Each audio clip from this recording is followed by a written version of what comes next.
Koyilandy government Mappila vocational higher secondary school വാർഷിക ആഘോഷം സംഘടിപ്പിച്ചു. മാസ് ഫെസ്റ്റ് 2024 എന്ന പേരിൽ സംഘടിപ്പിച്ച പരിപാടി കൊയിലാണ്ടി മുനിസിപ്പൽ ചെയർപേഴ്സൺ സുധാ കിഴക്കേപ്പാട്ട് ഉദ്ഘാടനം ചെയ്തു. ചടങ്ങിന്റെ ഭാഗമായി സ്കൂളിൽ നിന്നും വിരമിക്കുന്ന VM പ്രകാശൻ മാസ്റ്റർക്ക് യാത്രയയപ്പും നൽകി. Koyilandy government Mappila vocational higher secondary school വാർഷികാഘോഷം സംഘടിപ്പിച്ചു.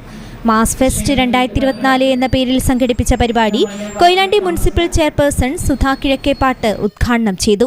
ചടങ്ങിന്റെ ഭാഗമായി സാമൂഹ്യശാസ്ത്ര അധ്യാപകനും സ്റ്റാഫ് സെക്രട്ടറിയും സ്കൂളിലെ നിർമ്മാണ പ്രവർത്തനങ്ങൾക്ക് നേതൃത്വം നൽകിയിരുന്ന VM പ്രകാശൻ മാസ്റ്റർക്ക് യാത്രയയപ്പും നൽകി. PTA വൈസ് പ്രസിഡന്റ് നാസർ അധ്യക്ഷനായി. രമേശ് കാവിൽ മുഖ്യാതിഥിയും ഏഷ്യാനെറ്റ് സിംഗർ ആര്യൻ ബ്രോ അതിഥി താരവുമായി. ചടങ്ങിൽ കൗൺസിലർമാരായ VP ഇബ്രാഹിംകുട്ടി, റഹ്മത്തുള്ള, അസീസ് മാസ്റ്റർ എന്നിവരും VHSC principal Ratheesh master, school head mistress Deepanjali Manakkadavath, PTA ഭാരവാഹികളായ ഹാഷിം, സജിലാൽ, സത്താർ എന്നിവരും സംസാരിച്ചു. പ്രിൻസിപ്പൽ ലൈജ ടീച്ചർ സ്വാഗതവും programme committee convener Suresh master നന്ദിയും പറഞ്ഞു. News bureau, Koyilandy.